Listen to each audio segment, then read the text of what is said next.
Dios les bendiga a todos, hermanos. Les habla su hermano y amigo José Plasencia del canal La Fe de la Iglesia. Y en esta ocasión tenemos a un invitado muy especial. Tenemos a nuestro hermano Jorge Roque. Estamos entrevistándole a él. Él está con nosotros para compartir su testimonio, cómo Dios le fue guiando hacia él y eventualmente también cómo Dios le guió hacia su santa iglesia, la Iglesia Católica. Él está con nosotros y él está acompañándonos desde Miami, en el estado de la Florida. Y bueno, sin más preámbulos, voy a dejar que el hermano Jorge se presente a sí mismo y que él nos comparta lo que Dios ha hecho y está haciendo en su vida. Hermano Jorge, ¿qué tal? ¿Cómo estás, hermano? Muy bien, José. Gracias a Dios, todo muy bien. Bueno, pues para comenzar presentándonos, pues mi nombre es Jorge, vivo acá en Miami, soy broker de real estate o corredor de bienes raíces y recientemente, hace unos 10 meses, regresé a la Iglesia Católica después de muchos años fuera de ella y bueno, pues hoy les voy a contar cómo fue este proceso. Quisiera primero comenzar contando, bueno, cómo fue que empecé, primero que todo, en la fe. Yo nací en Cuba. En el año 88 comienzo a ir a la iglesia por primera vez. Fui el primer cristiano de mi familia. Cuba, gobierno católico, perdón, comunista, y entonces obviamente ir a la iglesia no era una cosa muy, muy popular allá, ¿no? Pero me dio curiosidad aquel edificio que estaba en medio de la plaza y entonces pues, empecé ahí, me impactó. Recuerdo la primera vez que vi un crucifijo, el crucifijo grande del altar, como me impactó fuertemente. Y comienzo la catequesis con ellos allá y muy interesante la catequesis que te enseñan no solamente la doctrina de la iglesia, sino también filosofía, para en este caso poder responder a los ateos y a los ataques de la que venían en la escuela y en el medio ambiente, ¿no? Uh-huh. Y en ese proceso, pues comienzo un proceso también de búsqueda vocacional y entro al seminario menor en el año 90. En realidad el menor era yo, el seminario que entré era el seminario normal, de 8 años con una serie de adultos. Yo era el más jovencito de todos, yo entré con 15 años y bueno, 15 años en Cuba no es lo mismo que 15 años en Estados Unidos, o sea, uno es más maduro, más establecido allá, ¿no? Quizás la necesidad y el rigor de la vida pues te hace madurar más rápido. En el año 93 salgo del seminario y emigro a los Estados Unidos con mis padres y mis hermanos. Y bueno, comienza el proceso acá. Aquí pensaba regresar en el seminario, pero uno se va envolviendo en buscar trabajo, aprender el idioma, hacer esto, hacer lo otro, y te vas perdiendo, ¿no? Y poco a poco me fui también secularizando, aprendiendo, qué carrera, qué voy a hacer, con mi vida y demás, cómo voy a ganar dinero, cómo voy a vivir. Y así así yo me empecé a perder un poquito y se fue alejando un poco más la cosa. En el año 2005, recuerdo que había una serie de escándalos sucediendo en ese momento, específicamente con la arquidiócesis de Miami, los escándalos de abuso infantil o de abuso sexual de parte de los sacerdotes y demás acá. Y en Miami se empezó a destapar esto. Y eso me provocó a mí una crisis de fe fuertísima, sobre todo de rebelión contra la iglesia. Dije, si esta es la iglesia de Dios, estas cosas no pasarían. O sea, esto está mal. Y entonces dejo por completo de ir a la iglesia a raíz de esto. O sea, me enfrió completamente y esa fue la justificación que usé. Entonces, en el año 2007, yendo a través de varias circunstancias en la vida, bueno, pues un amigo nos invita a ir a una iglesia evangélica de corte carismático y comenzamos, y a mí me impactó el fervor de esa gente en esa iglesia, ¿no? El fervor, el deseo de amar a Dios, el deseo de buscarlo. Me impactó tanto que, bueno, pues comenzamos a ir y poco a poco nos fuimos envolviendo. Era una de estas iglesias donde hay, el pastor tiene como una red de hombres y mujeres debajo de sí, tiene 12 discípulos, debajo de esos discípulos pues hay 12 redes de hombres, ¿no? Y entonces estas redes están divididas en pequeños grupos que se reúnen en las casas. Y bueno, en esos grupos toda la semana, me acuerdo que había servicio servicio al culto los domingos, los miércoles y un día más en la semana, entonces la reunión en la casa. Y con todas estas actividades pues te vas envolviendo y te vas manteniendo completamente ocupado en vivir tu fe cristiana. Una de las cosas que me impactó en aquel momento fue cuando uno de los compañeros del grupo estaba pasando una gran necesidad económica y yo quise hacer una colecta en el grupo para ayudarlo. El hombre estaba sin luz, sin comida, con una pequeña de 1 añito, y estaban durmiendo en medio de la casa sin aire acondicionado, a calor, y las ventanas abiertas, sin nada. Y no me dejaron hacer la colecta y me llamó hasta el líder de la red. Y ¿por qué te crees más bueno que Jesús? ¿Qué es eso de estar ayudando? Si ayudamos a tenemos que ayudar a todo el mundo. Y eso a mí me molestó increíblemente, ¿no? Me pareció absurdo que ellos estuvieran diciendo esas cosas.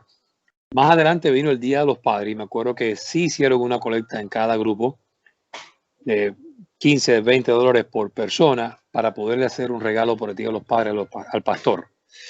Y ese domingo pues le dieron un chequezazo de 20,000, 30,000, no recuerdo cuánto, pero era una cantidad bastante grande por el Día de los Padres. Y yo dije, wow, esto es como una idolatría. Aquí no podemos ayudar a uno de los nuestros que está altamente necesitado, pero sí tenemos que darle esta bendición al pastor de esta manera. O sea, me pareció una cosa extremadamente mal. Y de ahí, bueno, pues me voy de esta iglesia y empiezo a saltar de iglesia en iglesia buscando un lugar. Y noté las diferencias de doctrina, pero más que todo notaba la diversidad de, si tú quieres, de devoción, de fe, de compromiso de la gente en las diferentes iglesias. También noté mucho las manipulaciones. Por ejemplo, recuerdo a veces, obviamente yo no lo notaba, pero lo viví, ¿no? Recuerdo caer en otra de esas iglesias donde el pastor te dice, si tú tienes fe, pon una semilla y el Señor te dará. Y yo me acuerdo que yo salí adelante y di todo lo que tenía en mi cuenta de banco en donación. Dios fue bueno conmigo y en mi ingenuidad, pues después me ayudó con un negocio que me recuperó el dinero, pero yo di todo mi dinero. Me quedé vacío, porque supuestamente era una semilla de fe que tenía que sembrar. Pero notaba que estos llamados para quitarle todo el dinero a la gente no paraban. O sea, era semana tras semana, eran unos llamados constantes y todo siempre era vendiéndote la esperanza y si tú quieres un poco de superstición. Si tú siembras, Dios te va a ayudar a pagar tus deudas, Dios te va a ayudar a prosperarte, Dios te va a liberar de tus ataduras, Dios va a bendecir a tu familia. Siempre era un juego de manipulación para que al final tú terminaras soltándolo todo. Al final terminamos yendo a una iglesia bautista y ahí pues me gustó mucho porque me estimulaba mi mente. La predicación era muy pausada, muy profunda, muy detallada. No había las manipulaciones del diezmo o del dinero y había como un verdadero deseo de fellowship, de comunidad entre los creyentes, ¿no? Y yo dije, esta es la iglesia. Y me quedé allí en la iglesia bautista y estuvimos contentos ahí por muchos años. Saltábamos de iglesia bautista en iglesia bautista, pero nos quedamos dentro de la denominación bautista y específicamente la denominación Reformed Baptist o Bautista Reformado, que son los calvinistas. Y ahí pues me pongo a estudiar teología y calvinismo específicamente, la doctrina de la gracia. Hizo sentido, al principio me costaba mucho trabajo entender, pero después hizo mucho sentido en mi mente y me fui empapando bien en la doctrina de la gracia y en lo que es el calvinismo como tal. Empezábamos a hacer, hacíamos también predicación en la calle, evangelismo público, usando un ministerio que se llama, en este caso, o la enseñanza de un ministerio que se llama The Way of the Master, o el Camino del Maestro, no sé si lo conocen, en California, con Ray Comfort. Ajá, Comfort, sí. Ajá. Y entonces, pues, me gustaba mucho esto y me aprendí todos esos videos y empezaba a evangelizar y usaba el tema de los 10 mandamientos como un espejo para mostrar nuestra necesidad de la gracia y de la salvación y demás. Y también con eso llegó un momento que corté porque ya la doctrina pues no era exacta. La fórmula que ellos daban era que si una vez que aceptabas tu realidad, bueno, pues ahora tienes que empezar a ir a una iglesia, hacer esto y hacer lo otro. Y en mi mente calvinista yo decía, no, Dios solamente convierte, no hay que hacer más nada. Dios se encarga del resto. No hay que promover el hecho de que la gente haga algo. Al mismo tiempo que todo esto estaba pasando, yo tenía mis problemas con mi matrimonio, que estaban sucediendo problemas, mi esposo y yo estábamos teniendo problemas, nos separábamos y demás. Y en medio de este desierto, pues yo empiezo a sentir nostalgia y curiosidades por la iglesia católica y demás. Al principio, honestamente, yo pensé, dije, o estoy loco, o me está dando una crisis de los 40 años, o el demonio me está atacando y me está haciendo dudar y me está haciendo divagar. Algo está muy mal conmigo, algo está muy mal. Pero sin darme cuenta, poquito a poco fui visitando las iglesias católicas, no para ir a la misa, sino llevaba un amigo a ver el lugar, porque era un lugar importante, histórico, aquí en Miami y demás, una iglesia importante para los cubanos en este caso, como la Ermita de la Caridad, que es un símbolo patriótico para los cubanos acá. Y bueno, los llevaba con esa excusa, pero de pronto quizás estaban dando una misa y la misa pues me llamaba la atención los cantos y la comunión. Y yo pregunté, me recuerdo haber preguntado alguna vez, ¿qué tal si esta gente tiene razón y Jesús de verdad está en la Eucaristía? Y en el tiempo que yo estuve en el seminario, quiero aclarar, yo estuve en lo que es la etapa de filosofía. Yo no llegué a estudiar lo que es los padres de la iglesia y después voy a hablar de Esteban, ¿no? Yo no tenía los recursos para defender la fe católica y por eso terminé yéndome. Una de las cosas que hoy sé es que la gente se va de la iglesia católica principalmente por dos razones. Una es porque no pueden hacer lo que les da la gana y entonces buscan a alguien que los refugie. Pero la más común y la más importante es por ignorancia, porque no conocen la fe cristiana, no conocen la fe católica. Y bueno, pues un protestante les vende esperanza o les habla de una manera tan elocuente que bueno, pues lo saca. Pero una vez que tú entras a profundidad y conoces un poquito nada más de la historia de la iglesia, especialmente en los 300 años, es decir, los 300 primeros años de la iglesia, 80 años antes que el Nuevo Testamento existiera, ya no te queda más remedio que dejar de ser protestante y regresar a la iglesia, porque te das cuenta que esa iglesia, en esos primeros 300 años, repito, 80 años antes que existiera el Nuevo Testamento y la Biblia como la conocemos hoy, pues creía lo mismo que la iglesia católica cree hoy. Y también en aquel tiempo, como hoy, habían escándalos y habían retos, y de hecho están reflejados en la misma Biblia. Pero obviamente nosotros nos gusta enfocarnos cuando queremos criticar a la iglesia en los escándalos de hoy, pero tan pronto vamos a Corintios, a las diferentes cartas de Pablo, vemos que todas las iglesias tenían grandes escándalos. Porque la iglesia es eso, es trigo y es paja hasta el final de los tiempos, es la voluntad de Dios que así sea. No es una iglesia de santos, es una iglesia de pecadores. Ahora es santa porque hemos sido separados y escogidos, y ese es el gran escándalo del evangelio, que Dios perdona y escoge y rescata para sí a hombres pecadores que continúan pecando, porque la historia no es sobre ellos, la historia es sobre la misericordia que Dios tiene con gente que no se la merece. Entonces, pues comenzamos a buscar y a buscar y a buscar, y en el año 2017 es cuando ya llego al, si tú quieres, a lo máximo de la curiosidad. Ya yo estaba mirando los videos de Coming Home Network, o el network de Regreso a Casa, que es en inglés acá. Ajá. Y empiezo a ver estos discursos, estas entrevistas con pastores y laicos protestantes convirtiéndose, y me di cuenta que yo no era el único loco, que habían otros desequilibrados que estaban buscando sobre la iglesia católica, pero estos desequilibrados tenían ya master's degree en teología, doctorados, y era mucho más profundo el debate. A veces pensé, bueno, a lo mejor esta gente están tan muertos en la letra, como decimos cuando son protestantes, ¿no? Están tan muertos en la letra que, bueno, han terminado en una decadencia total yendo hasta la iglesia católica, ¿no? Y bueno, en el año 2017, específicamente en noviembre del 2017, o diciembre, mejor dicho, primera semana de diciembre del 2017, me voy con mi esposa y los niños, nos vamos para Roma. Yo quería investigar, mi esposa protestante también, nada, yo no estaba hablando de lo que era, solamente íbamos de turismo, pero yo iba con la intención de averiguar, investigar, ver con mis propios ojos. Y recuerdo que fui al Vaticano por primera vez y entré a la tumba abajo, a la tumba de San Pedro y demás, que yo me impresioné increíblemente de que los restos de San Pedro estuvieran ahí.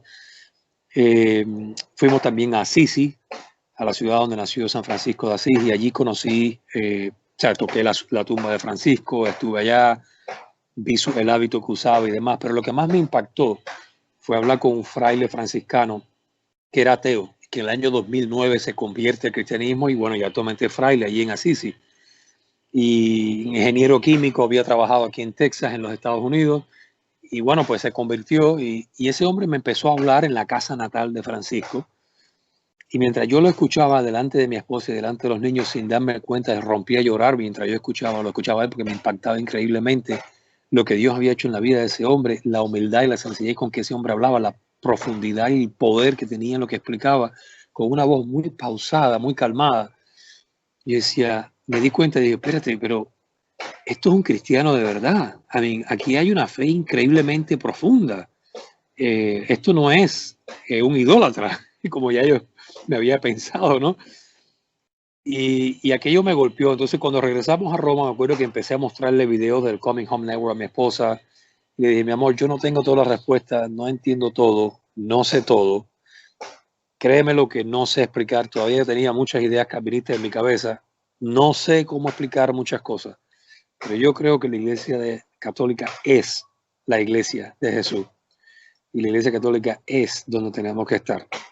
Digamos Yo no que, sé.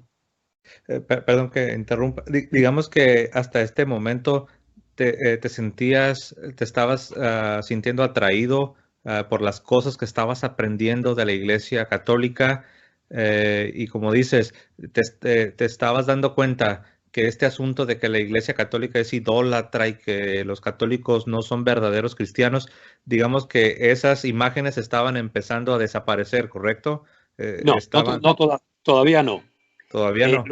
Todavía no. Lo que estaba empezando a desaparecer, por ejemplo, lo primero que se plantó en mi corazón fue la realidad de que la Iglesia Católica tenía en sí dos cosas. Una es el poder del magisterio, es decir, ellos son el custodio y la parte responsable de mantener pura la fe. Okay. Empecé a creer en la autoridad real de la Iglesia. Y dos, empecé a creer la autoridad de la Iglesia. ¿Y qué fue el otro punto? Se me fue de la mente ahora. Bueno, ahora no me acuerdo cuál fue el segundo punto, pero el más importante para mí fue primero aceptar el magisterio de la Iglesia, Okay. que la Iglesia era la Iglesia. Pero aún considerabas que había idolatría en la Iglesia Católica. Puse todo eso en pausa. Okay. Puse todo eso en pausa porque realmente no tenía todavía ni respuesta ni nada, pero sí te comento que sobre ese tema, recuerdo que me puse bien obsesivo y empecé, mientras todos dormían en el hotel allá en Roma, pues yo miraba videos y videos sin parar, ¿no? Y había un video específicamente de un judío ortodoxo que se convierte al cristianismo también a través de un sueño que tuvo, una visión con la Virgen María. Y él explica todo este proceso. Y me acuerdo que compré un rosario en la capilla del Vaticano, adentro del Vaticano, dentro de la Basílica de San Pedro. Y un día me fui solo, quise ir solo del hotel al Vaticano caminando, y iba caminando y saqué el rosario y hice una oración y dije, quise hacer mi primer rosario. Y dije, Dios mío, si estoy haciendo algo que es idolatría, perdóname, please, pero yo siento que debo pedir ayuda a María, tu madre. Y empecé a hacer mi primer rosario con un miedo terrible. O sea, yo de verdad pensaba que estaba haciendo algo mal, pero al mismo tiempo me iba calmando porque estaba sintiendo, bueno, sí, esto es como que le estoy pidiendo oración a cualquiera de mis hermanos en la iglesia, pero en este caso le estoy pidiendo oración a la mujer que logró que el agua se convirtiera en vino antes de que llegara su hora. Y me fui al Vaticano y solito, me acuerdo que me senté en uno de los confesionarios que estaba abierto en inglés o en español, perdón, y me confesé después de muchos años, casi 20 años. Y el efecto fue impresionante porque recuerdo que cuando salí del confesionario, yo usé los 10 mandamientos para ir explicando todos mis pecados. Usé mi base protestante de los 10 mandamientos para ir explicando mi confesión, ¿no? Porque no hice un examen de conciencia previo, sino que ahí en vivo y en directo hice mi examen usando los 10 mandamientos. Okay. Tuve una buena conversación con el sacerdote, pero lo interesante fue cuando salí del confesionario, yo sentía que flotaba. Yo salí con una alegría, con un gozo que no debía explicar y una ligereza. Yo sentía que flotaba caminando por aquella iglesia tan grande, ¿no? No le conté a mi esposa, yo tenía miedo que mi esposa me cayera biblazo por la cabeza. Pero poco a poco le fui soltando y ella me escuchaba y me miraba como un bicho raro. No me contradecía. Después me comentó que ella estaba orando, buscando, pidiéndole a Dios que nos ubicara donde Él nos quería. Y ella le sorprendía, bueno, pero si será la iglesia católica, qué raro, pero bueno, Señor, si eso es lo que tú dices, pues vamos a escuchar a ver qué pasa, ¿no? Y empezamos a seguir mirando videos, a buscar y a seguir mirando videos. Ya en marzo del 2018, nosotros ya, bueno, yo no pude más. Y fui y hablé con un sacerdote. Y entonces él me dijo, era un sacerdote nuevo, y me dijo, bueno, yo no sé, tengo que hablar con el obispo, tal vez has cometido apostasía y solamente el obispo puede confesar y perdonarte por este caso, y demás, un poco que me asustó, ¿no? Y yo me quedé así. Entonces, como a los 2 o 3 días me llama más tarde y me dice, no, el obispo me dijo que sí, que estaba bien, que puedes regresar porque tú eres católico, tienes todos los sacramentos, tú no, me explicó, y bueno, regresé, hice otro examen de conciencia allí con él y me confesé nuevamente y oficialmente regresé a la iglesia. Llamé a mi esposo y le dije, ya soy oficialmente católico. No, de nuevo, ya ahí sí ya había eliminado todo el tema de la idolatría. O sea, ya estaba claro de que no había idolatría en la iglesia católica. Pero había muchas cosas que yo no entendía. Por ejemplo, todavía estaba trabajando en, bueno, las obras son necesarias o no para salvarse, se pierde o no la salvación. Jesús vino a morir por todos sin exclusión, por todos, o por fin, o realmente vino por algunos, sin distinción de raza, religión, raza, nación, pueblo. Todavía esas ideas estaban en mi cabeza y te digo sinceramente, todavía están. No las tengo claras todavía. Todavía estoy trabajando en aprender y ver qué realmente cree la iglesia en esto.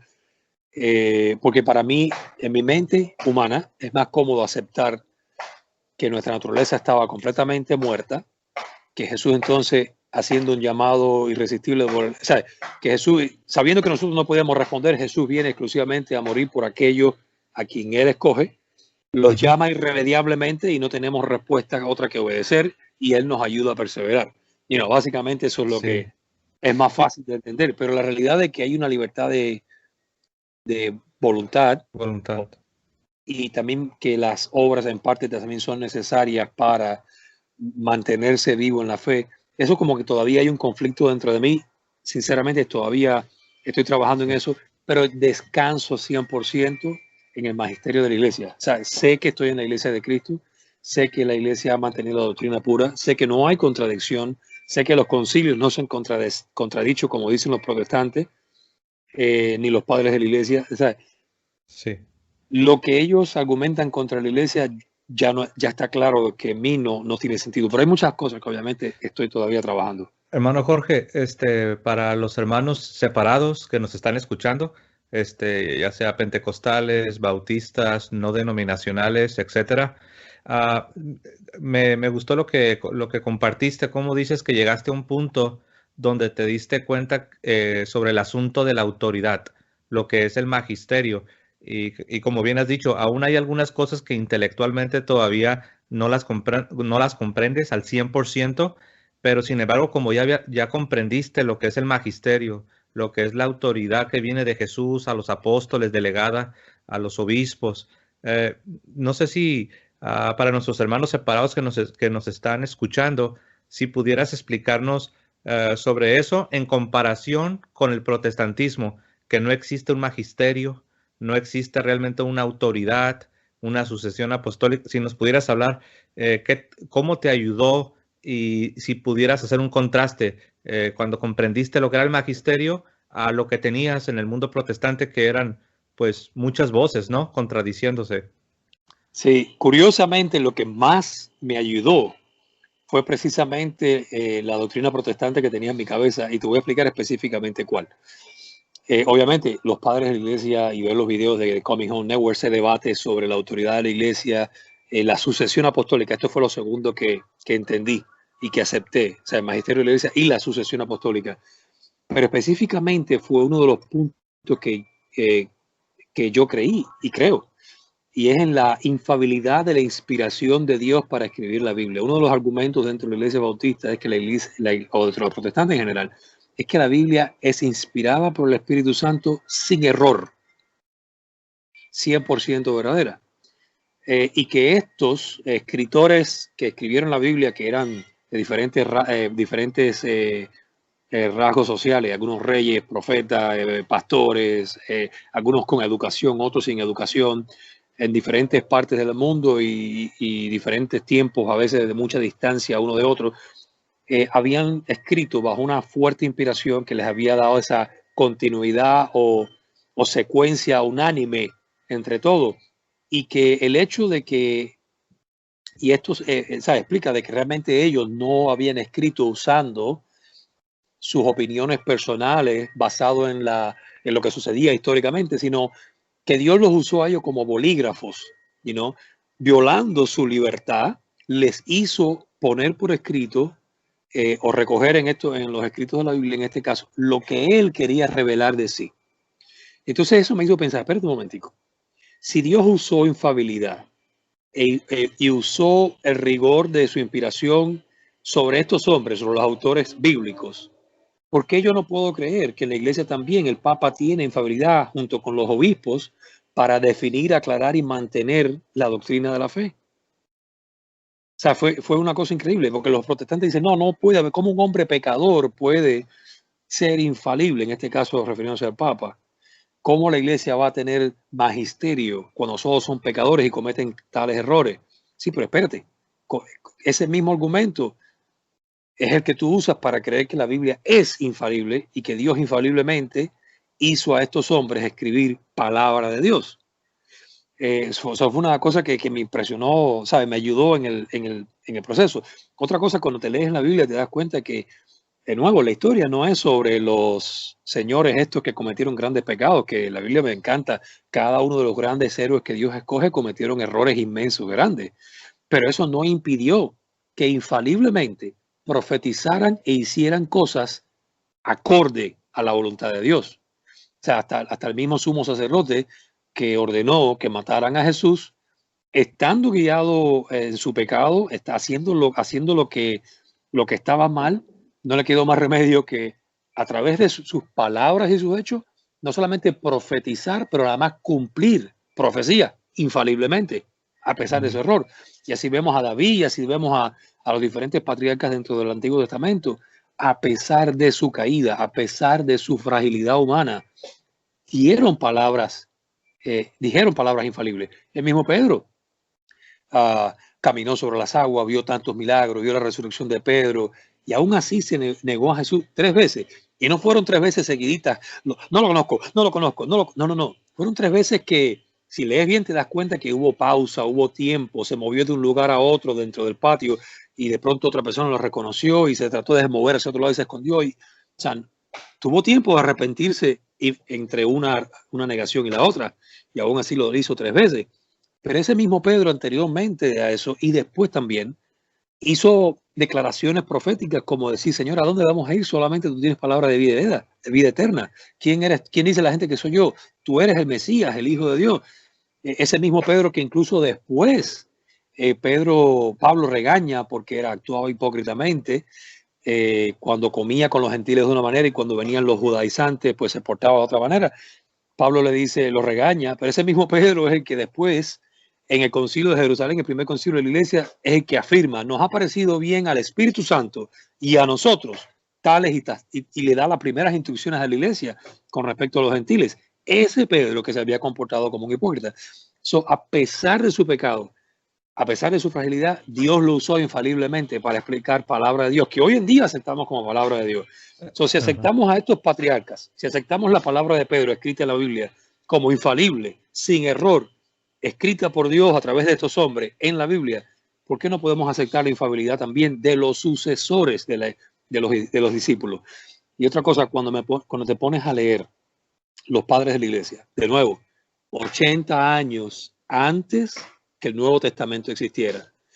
Y a mí me encanta mientras más pegaditos a los apóstoles. Es más, mientras los apóstoles estaban vivos, como Clemente de Roma, Clemente Romano, te quedas impresionado cómo ellos pues hablan claro, doctrina, que tú dices, esto es lo que enseña la Iglesia Católica hoy en día. O sea, existía una iglesia litúrgica, existía una iglesia a través que el servicio, la misa, en este caso el culto, no era para calentar la mente de los seguidores con discursos bonitos, era una liturgia alrededor de la Eucaristía, una liturgia de adoración. Hay una cosa que vi de un padre, el padre Luis Toro, que me gustó mucho. Dice que los protestantes tienen una ventaja sobre los católicos, Y es que el servicio protestante está muy centrado en satisfacerte a ti, no solamente tu ego, tu vanidad o quizás también tu deseo de lograr alcanzar algo, pero a veces también, en este caso los bautistas, tu intelecto. En el servicio cristiano, en el culto católico, en la misa, no es sobre ti, es sobre tú adorar a Jesús que está presente en la Eucaristía, cumpliendo su promesa: yo estaré con ustedes todos los días hasta el fin de los tiempos, hasta el final de la historia. Es impresionante. ¿Sabes? Antes de que yo comenzara, se me olvidó un detallito. Me recuerdo que antes de yo regresar en marzo, yo vi una película, y ya yo estaba con el tema de la Eucaristía en la cabeza. Vi una película que recién salió en el cine sobre esa época, febrero, marzo, que se llama Can You Only Imagine, o something like that, como la canción I Can Only Imagine. Okay. Solo si me lo pudiera imaginar. Y no sé si han visto la película, si han escuchado la canción, pero es una canción en inglés que dice: si tan solo pudiera imaginarme qué haré, qué sentiré cuando me vea frente a Jesús. Me pondré de rodillas, cantaré, saltaré, lo abrazaré, o no podré levantar mi rostro. O sea, la canción es bien interesante. Y en ese momento hizo clic dentro de mí, en medio de la película, que yo no necesito imaginármelo, que Jesús está vivo y resucitado en la Eucaristía, frente a mí, todos los días. Como Él lo dijo, yo estaré, a finales de Mateo, yo estaré con ustedes todos los días. Otra cosa que fui descubriendo a través de otros videos fue darme cuenta cómo Jesús, cada vez que se le aparecía después de resucitado a los apóstoles y partía el pan, ellos lo reconocían, pero inmediatamente Él se desaparecía, como queriendo decir: ya no me van a ver de esta forma física a mí, ahora me van a ver, me van a reconocer al partir el pan. Es como si tuviera un simbolismo de que, hey, aquí estoy, pero aprendan a verme ahora bajo esta máscara. El pasaje de los discípulos De que van a Emaús, ¿verdad? Dice que Jesús se les acerca y empiezan a tener una conversación, y después cuando como dices tú, cuando Jesús bendice el pan y parte el pan, es interesante que después los discípulos dicen: ¿acaso no ardía nuestro corazón mientras nos abría las escrituras? Empezando desde Moisés, y como que les estaba revelando con la Sagrada Escritura acerca del Mesías, acerca del Cristo. Pero lo interesante es que no le reconocieron, a pesar de que su corazón ardía. El corazón de ellos ardía con la exposición de la Sagrada Escritura. Pero como bien señalas, hermano Jorge, fue hasta que Jesús tomó el pan, bendijo el pan, partió el pan, que sabemos que la expresión, el partimiento del pan, es una expresión eucarística, y fue en ese momento, al Jesús partir el pan, que dice que sus ojos se abrieron y le reconocieron. Y ahí tenemos, claramente ahí tenemos lo que es la Eucaristía, que es muy interesante eso que estás compartiendo, ese pasaje de los discípulos que van caminando hacia Emaús, cómo no le reconocen hasta el partimiento del pan, que es la Eucaristía. Y pues ahí está un llamado para todos los discípulos, ¿verdad? Para reconocer a Jesús en la Eucaristía. Y pues me viene a la mente, seguramente tú también estuviste estudiando San Juan, capítulo 6, donde habla de comer su carne y su sangre. Y que Él no cede. O sea, Él no le dice a la gente: esperen, es una metáfora, esperen, no se vayan. No se vayan, déjenme explicarle, esto es simplemente una representación, no es literal. No, si Jesús fue tan vehemente de escandalizar de tal manera a los judíos y a sus discípulos, porque dice que los que mayor se escandalizaron fueron sus discípulos, y decirles claramente, hacerles sentir o hacerles pensar de que estaban hablando de canibalismo. Aún los mismos discípulos 12 no les da un chance, les dice: hey, ¿se quieren ir ustedes también? Otra cosa que me impactó antes de marzo, antes de regresar a la iglesia, y quizás ya esto sí fue la última gota, mi esposa y yo nos fuimos de vacaciones, ¿sabes? Un pequeño road trip, una hora nos fuimos en carro al norte de la Florida, y fuimos a un pueblito al norte de la Florida, en la costa oeste, y había un festival de una iglesia griega ortodoxa griega. Pues fuimos con la intención de ir a la feria, comer un poquito y demás, y disfrutar la comida de ellos, pero estaban dando como un tour el sacerdote estaba dando un tour de la iglesia a cierta hora. Pues fuimos todos para allá adentro y el hombre explicó completamente la iglesia, los simbolismos, donde estaba el Santísimo de ellos, o sea, donde se conserva el pan consagrado. Y empieza a explicar y al final, o sea, él cuenta cómo la iglesia se separó en el año 1064 o 1054 o algo de eso. No recuerdo cuál de los dos, si 4 o 6. 1054. 1054, debido a que el Imperio Romano cae, el Imperio Romano de Occidente cae con bajo los bárbaros, pierde la comunicación. Y entonces ellos dijeron, bueno, pues nosotros somos los sobrevivientes de la civilización, sigamos adelante. Y en aquel tiempo no había ni fax ni teléfono para comunicarse Roma entre Constantinopla. Y bueno, pues pierden la comunicación. Y yo empiezo a hacer preguntas y preguntas, y me acuerdo que una de las preguntas que le hice fue cuántos sacramentos ustedes tienen y demás y demás. Y empiezo a hacer preguntas sobre todo lo que yo había aprendido. Y todo coincidía con la Iglesia Católica que yo conozco. Y yo dije para dentro de mí, espérate un momento. Si esta gente que en el año 1054 perdieron la comunicación con Roma y creen hasta el día de hoy lo mismo que la Iglesia Católica, a pesar de que perdieron totalmente la comunión o la comunicación, quiere decir que en los primeros 1000 años, antes que perdieran la comunicación, esta iglesia también creía lo mismo. Entonces, ahí fue donde yo dije, esto es,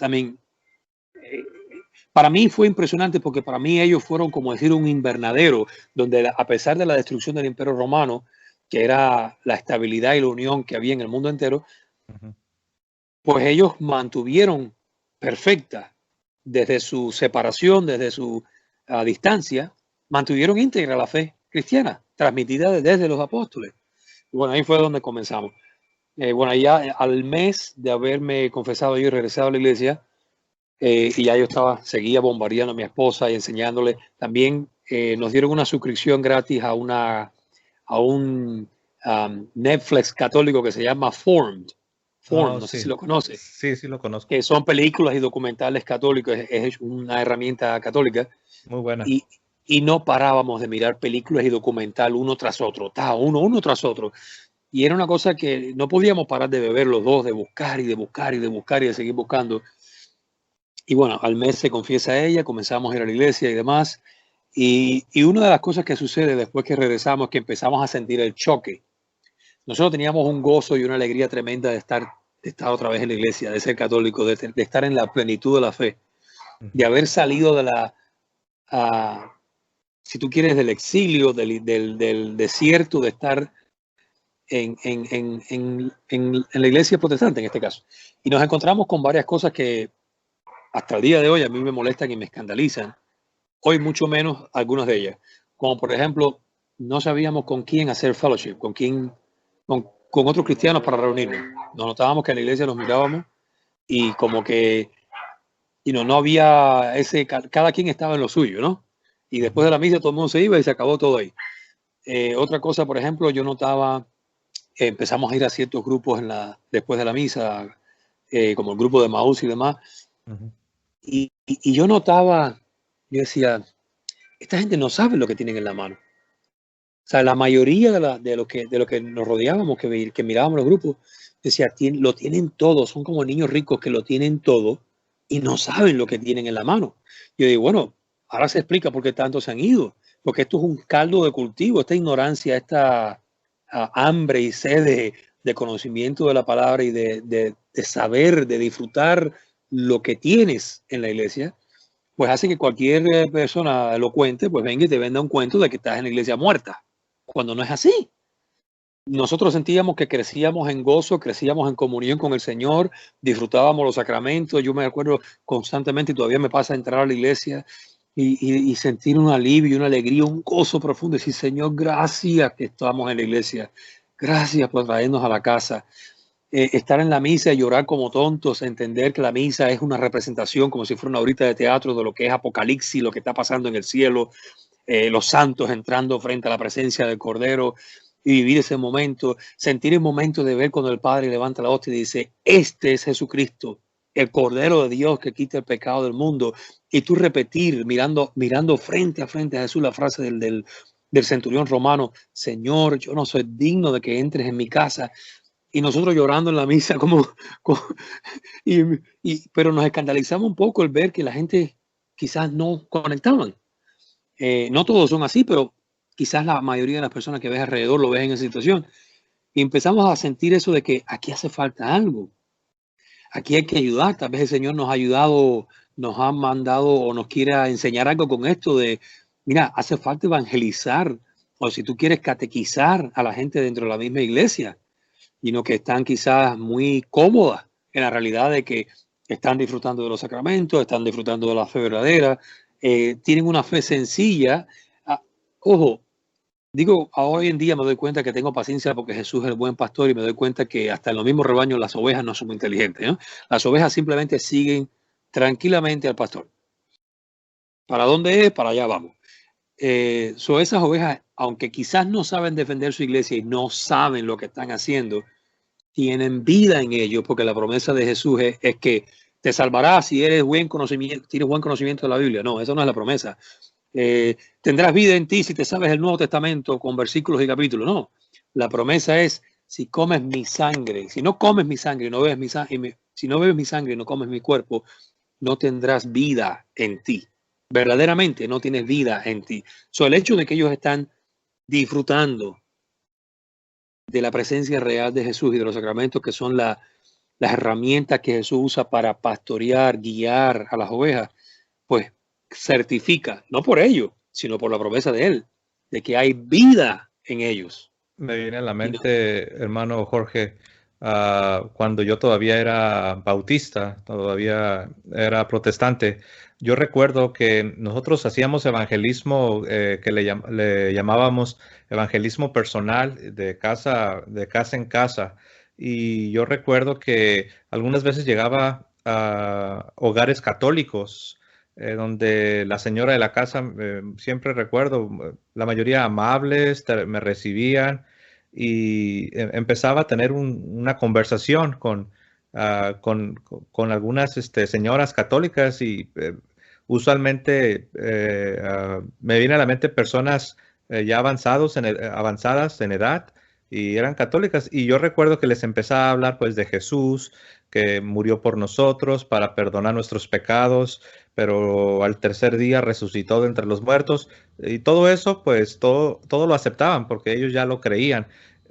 Pero me llamaba la atención, hermano Jorge, cómo por un lado ellos decían amén a todo lo que yo les estaba diciendo, porque realmente no les estaba comunicando nada nuevo.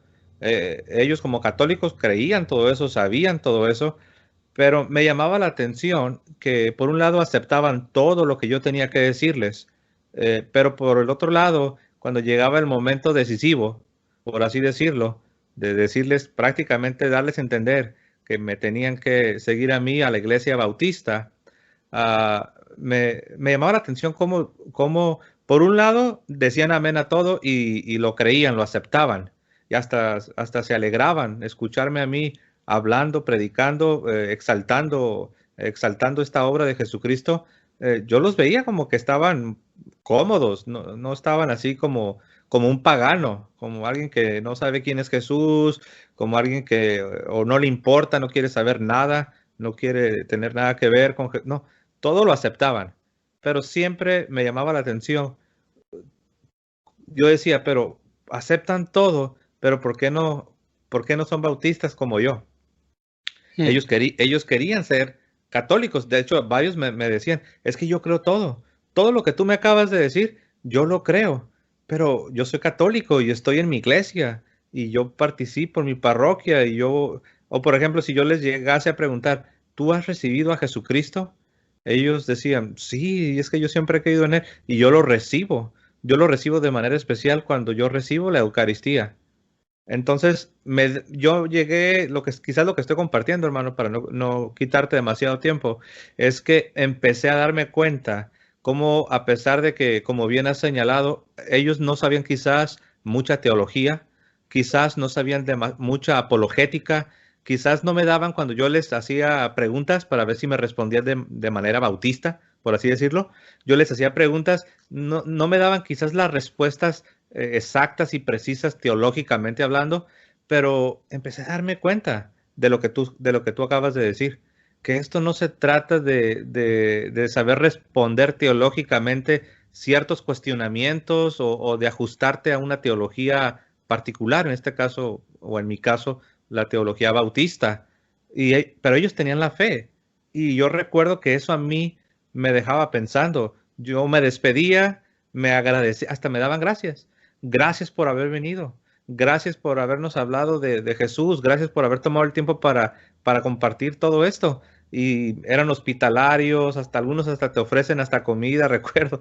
Y yo decía, como que te vas con una sensación de que tú no estás dejando atrás una casa de unos paganos, sino que es una casa realmente de unos cristianos. Pero pues me quedaba un poco confundido, porque ellos no eran igual que yo. Ellos no eran bautistas y estaban Bueno, contentos de ser católicos. la manera mía en este caso era un poquito diferente. Yo cuando hablaba con un católico, yo tenía otra impresión por el hecho de que sí conocían ciertas cosas, pero como yo les hacía el evangelismo partiendo desde los 10 mandamientos, y la pregunta principal era, ¿te consideras una persona buena? Todos me respondían, sí. Bueno, vamos a probar eso. Veamos según el criterio de Dios si de verdad eres una persona buena. ¿Cuántas veces has mentido? ¿Cuántas veces has robado? No sé qué más, no sé qué más. Incluso les hacía hacer un examen de conciencia y demás. Y el hecho, y yo en mi mente, si ellos no aceptaban hacer una oración de arrepentimiento y reconocerse a sí mismos como pecadores de esa manera, pues entonces no eran cristianos verdaderos. Hoy en día, por ejemplo, yo voy a la misa y me doy cuenta constantemente varios detalles. Por ejemplo, el católico diariamente en todas las misas acepta al Señor.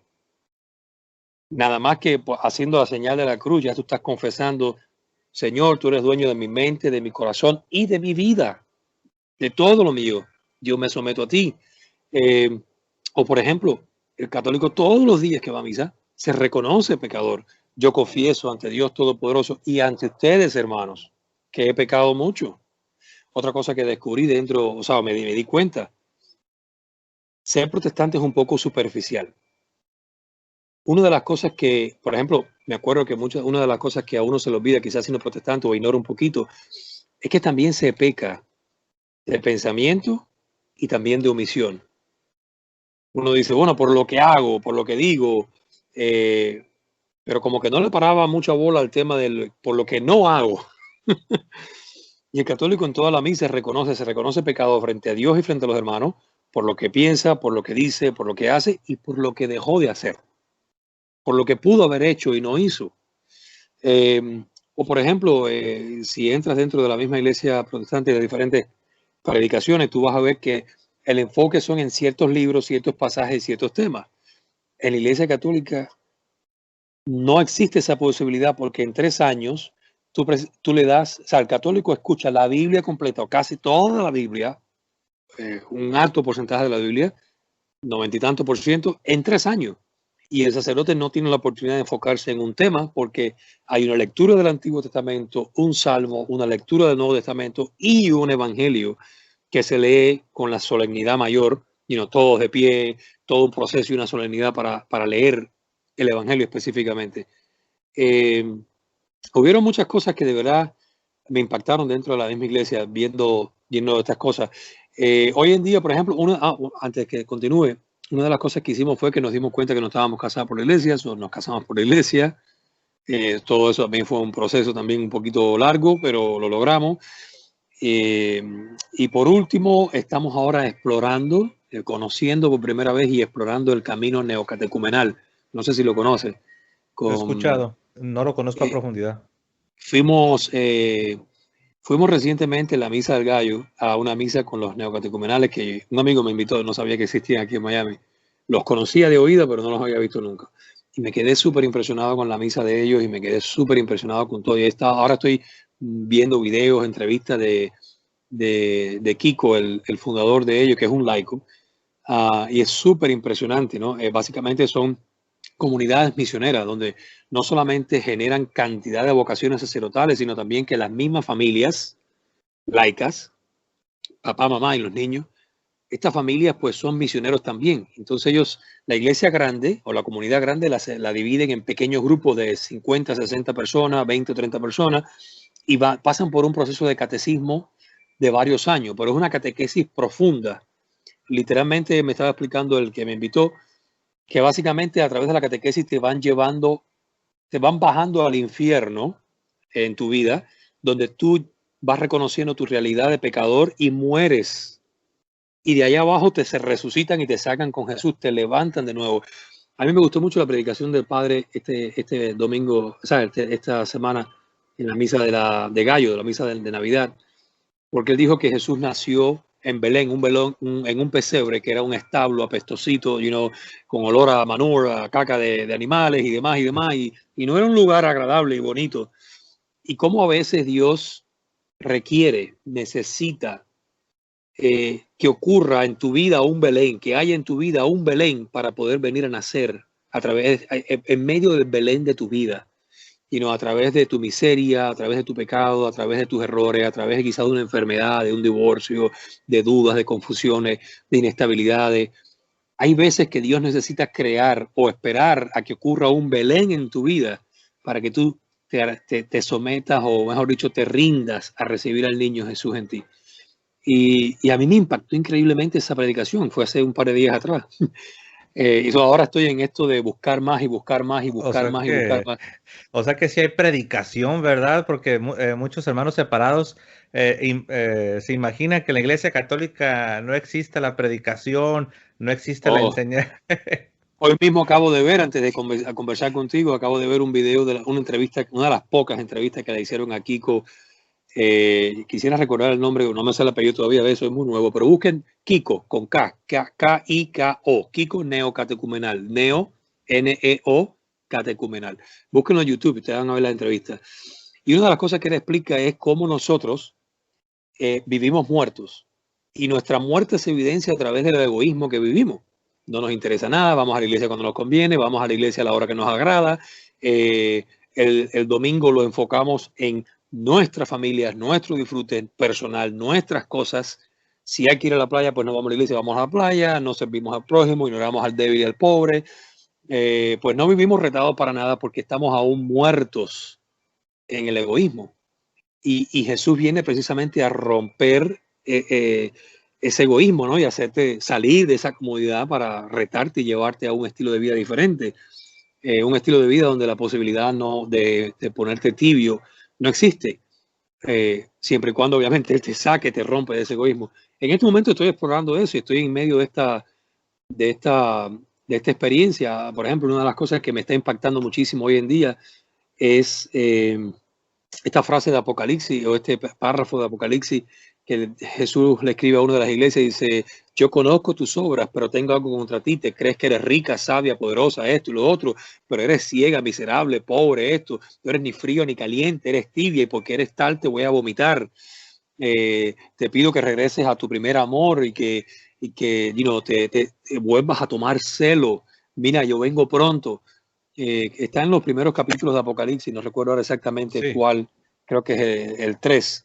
Si mal no recuerdo, lo imprimí, lo acabo de poner en mi refrigerador hoy, porque eso es lo que siento que Dios me está diciendo. Estás tibio, Jorge, no estás ni frío ni caliente.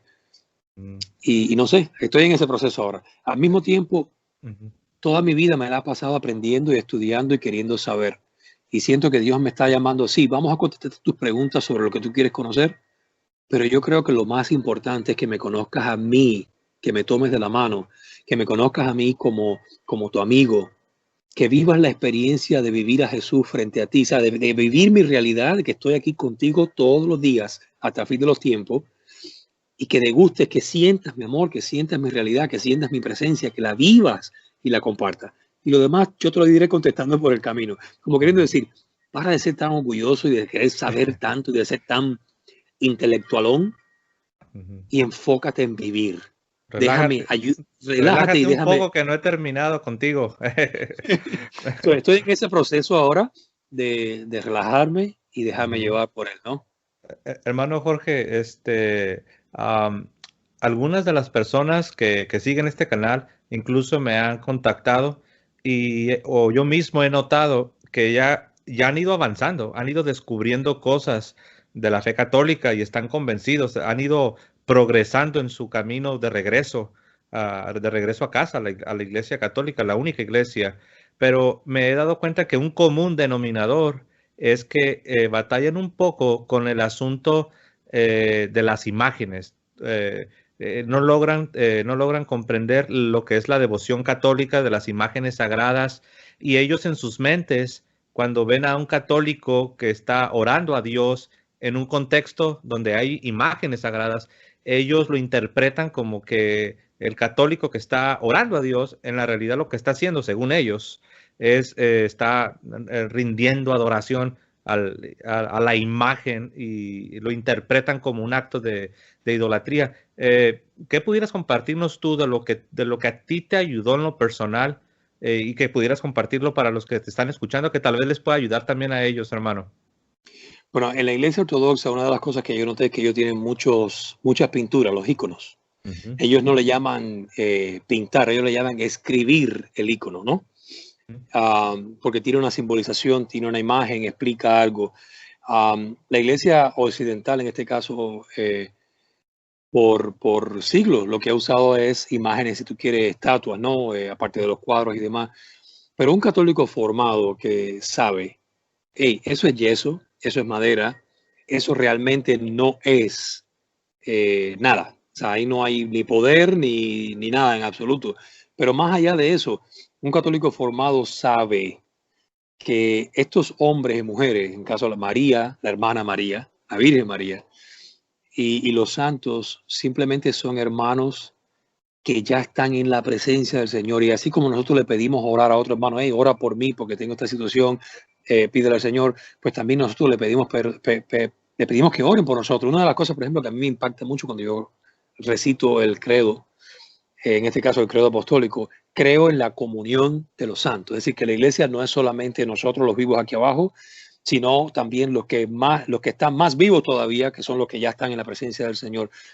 Todos somos un cuerpo, el dedito y la oreja, todos nos necesitamos, y lo que le duele al dedito del pie, pues le duele la oreja y le duele el resto del cuerpo. La iglesia que está en el cielo no está excluida, ni ignorante, ni indiferente a lo que estamos viviendo nosotros, porque ya ellos pasaron por aquí también.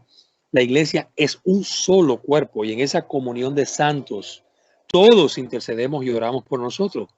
En el mismo Hebreo lo explica, dice que nosotros estamos en la presencia de una nube de testigos que nos ven pecar, que nos ven levantarnos, que nos ven sufriendo, que nos ven orando, que nos ven llorando, que nos ven alegrándonos, que nos acompañan. Esa nube de testigos son los santos. Ahora, obviamente, tú dices, bueno, pero ¿por qué hace falta imágenes? Mira, Dios usó imágenes sagradas también en el templo. La imagen, por ejemplo, de usar el bastón con la serpiente enroscada para que todo aquel que fuese mordido por una serpiente pues quedara sano. Eso fue una imagen. Estaban ellos adorando una imagen, estaban adorando un palo con una serpiente de bronce arriba de ellos. Los No, pero ese querubines del fue, arca.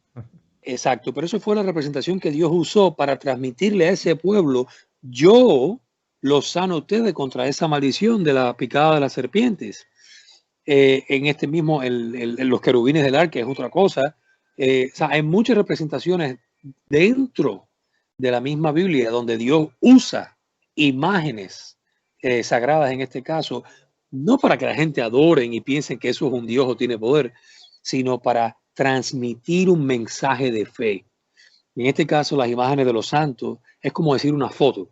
Y no, si tú de verdad tienes un problema con las imágenes, bueno, pues bota todas las fotos de tu familia, ¿verdad? Yo estoy seguro que cuando miras la foto de tu mamá, de la foto de una amiga o de alguien muy querido, una hija, un hijo, tú no piensas que el papel ese y la foto esa es tu hija o tu hijo, pero el hecho de mirarla te trae una sonrisa a la cara y te hace revivir en la memoria, revivir en tu mente la belleza la belleza y el sentimiento, el amor que sientes por esa persona. Pero lo mismo sucede cuando yo miro una imagen de María. Por ejemplo, a mí me gusta mucho la devoción de Nuestra Señora de Satanudos. ¿Por qué? Porque me encanta. Yo casi nunca miro la cara. A mí lo que me gusta es ver la cinta por un lado llena de nudos y cómo ella pacientemente va desatando y sale la cinta sin un solo nudito por el otro extremo. A mí me ayuda, porque me da confianza saber que María está intercediendo por mí y que los nudos de mi vida, ella me ayuda a desatarlo. La misma que logró que el agua se convirtiera en vino antes que llegara la hora de Jesús. Para mí eso es un confort. Esa es confortable. Sí. Yo entiendo que la fe popular tal vez no haya personas que ven las cosas de una manera un poco más humilde, más sencilla, pero la realidad es una cosa, eso es más bien, es un llamado aquí está mi papá que nos está visitando. Hola, ¿qué tal? Dios lo bendiga. Amén, Dios le bendiga.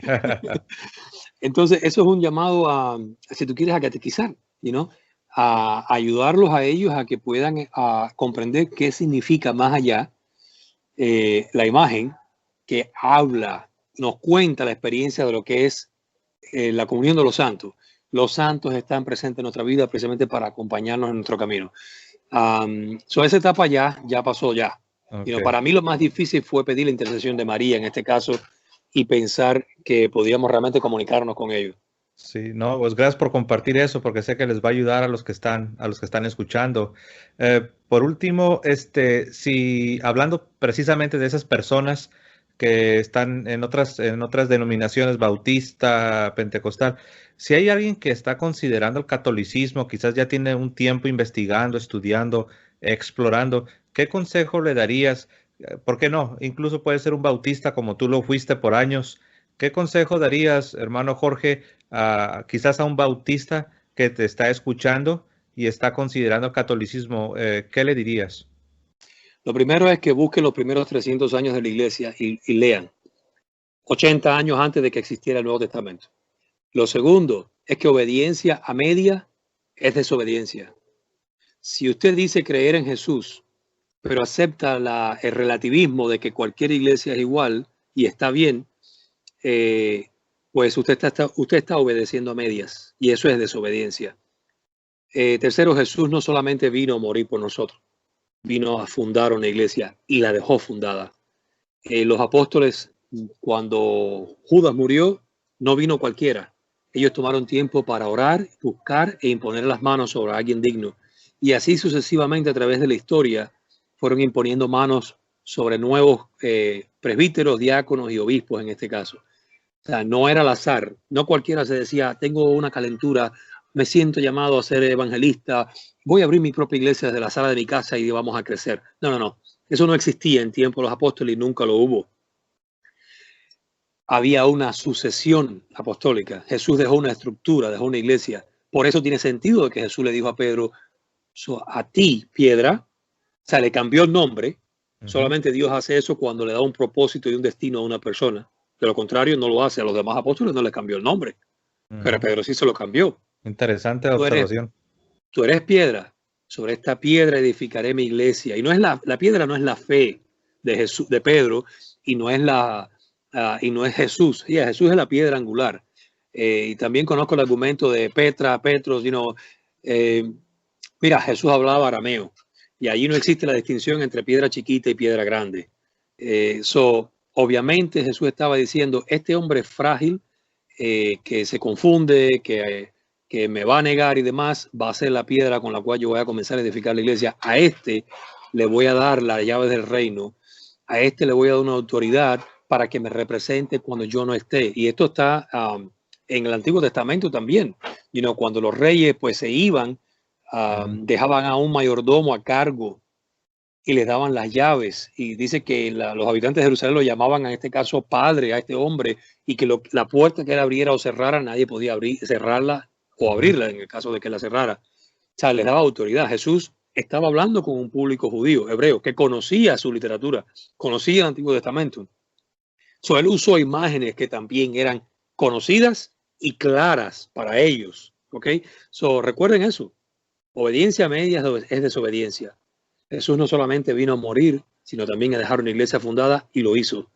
Y además le dio una promesa: ni los poderes del infierno podrán contra ella, ni un cura pedófico, ni un cardenal liberal, ni un sacerdote, ni un mal papa, ni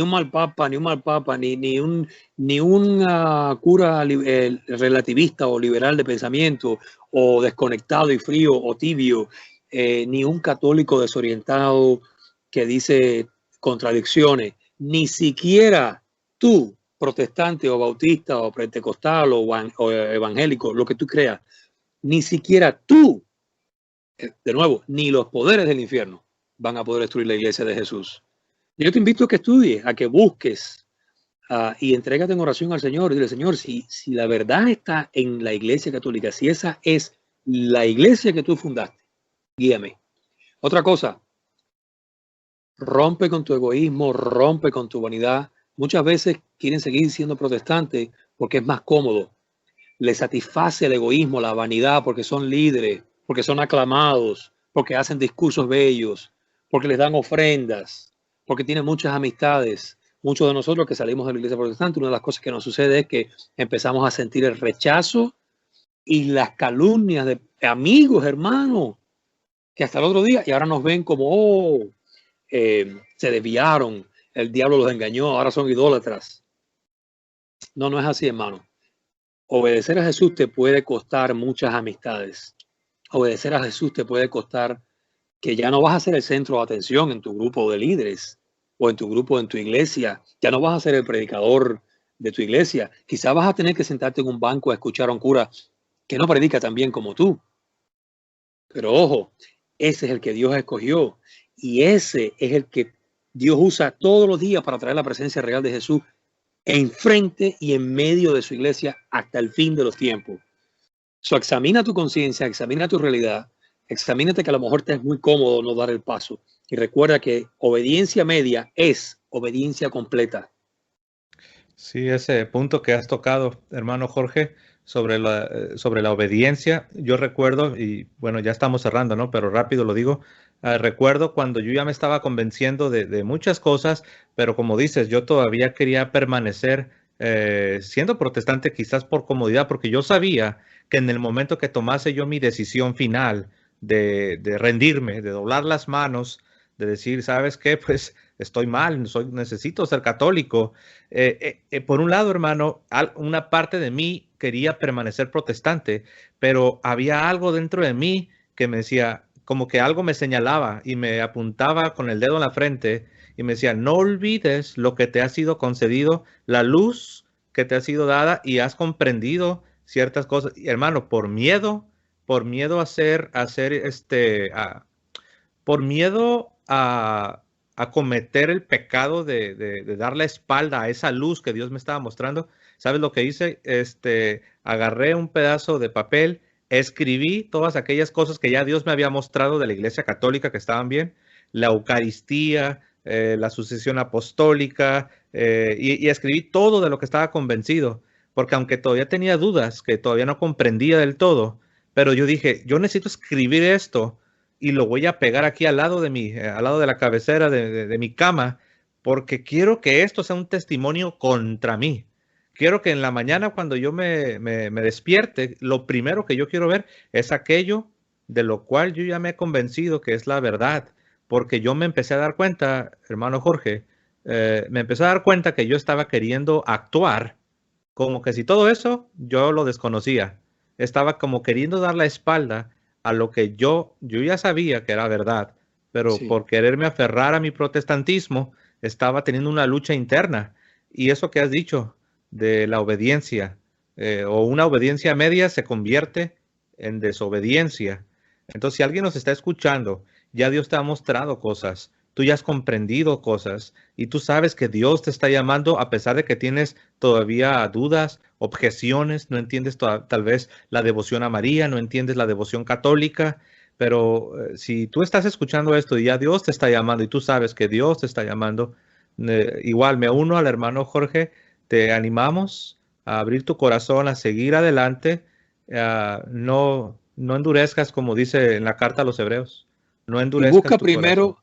busca primero a ver si es verdad o no que existe un magisterio de la iglesia. Si la iglesia esta, la iglesia católica es la iglesia con mayúscula y todo lo demás son grupos cristianos que tienen la verdad a media, no completa. Pero por lo menos busca primero, ¿es realmente esta la iglesia que Jesús fundó? ¿Hay realmente sucesión apostólica? Es decir, los apóstoles imponían manos sobre unas personas y esas personas sobre otras personas, y hay una línea hasta el día de hoy sin interrupción, donde cualquier cura de parroquia puede ver su genealogía de imposición de manos y puede llegar a uno de los apóstoles. Y no es que el jefe de la denominación me impuso las manos, no. Cualquier cura, el más sencillo, el más el que sepa poco expresarse, puede hacer una línea directa de sucesión hasta uno de los apóstoles. Así es. Comprueba si esto es verdad o no. Así Busca, es. lee los primeros 300 años, qué creían los cristianos antes de que el Nuevo Testamento existiera. Porque hoy es muy fácil, tenemos Nuevo Testamento y baja que es palabra de Dios. Sí, pero ¿qué creía la gente cuando no existía esto? Así es. Muy bien. Pues bueno, ahí para los que nos están escuchando que pertenecen a alguna denominación bautista, pentecostal, no denominacional, presbiteriana, metodista, congregacionalista, luterano, lo que seas, amado hermano, estamos compartiendo esto porque queremos ser de ayuda, te amamos, porque también ya a nosotros nos tocó estar ahí, tanto el hermano Jorge Roque como yo, fuimos bautistas por años y queremos decirte que cuando un protestante toma la decisión de volver a la iglesia, no está tirando todo a la basura, no está desechando Exacto. todo, no significa que todo era mentira y que no eras sincero, que realmente no conocías a Jesús. No, la iglesia reconoce la gracia que se dispensa por medio de la Sagrada Escritura, por medio del bautismo trinitario, por medio de la luz que Dios te da, por la razón. Entonces, no significa que vas a aventar todo a la basura. Al contrario, como lo ha dicho al hermano Jorge, es un complementar tu fe. No es aventar todo por la ventana, no, es complementar la plenitud de la fe. Por eso se le llama a la fe católica la plenitud de la fe. Y pues te queremos animar, hermano Jorge, muchas gracias por haber tomado este tiempo para compartir, pues no solo conmigo, sino con todos los hermanos que nos están escuchando. Gracias, estamos contentos, estoy seguro que hablo por muchos. Felicidades, Gracias. a pesar de que pues no, personalmente no nos conocemos, pero sí nos alegramos, sí nos gozamos de escuchar tu testimonio y cómo tú y tu familia, cómo Dios los ha traído de regreso a la Iglesia Católica. Nos alegramos, compartimos tu alegría y pues hermano, gracias. Espero que esta no sea la última vez. Estoy seguro que tal vez en un futuro podemos tenerte una segunda vez para que quizás nos compartas lo que Dios está haciendo en tu vida en ese momento. ¿Tienes alguna última palabra que quieras decir? No, solamente darle las Okay. gracias y que esto toque a muchas personas más que están en el proceso. Perfecto. Pues gracias, hermano Jorge. Todos los que nos están escuchando, gracias también por su tiempo, por su paciencia. Compartan este testimonio del hermano Jorge Roque en sus redes sociales. Dejen sus comentarios si tienen una pregunta, ya sea para el hermano Jorge Roque o su servidor. Hagan una pregunta, tal vez la vamos a tomar tiempo para responder.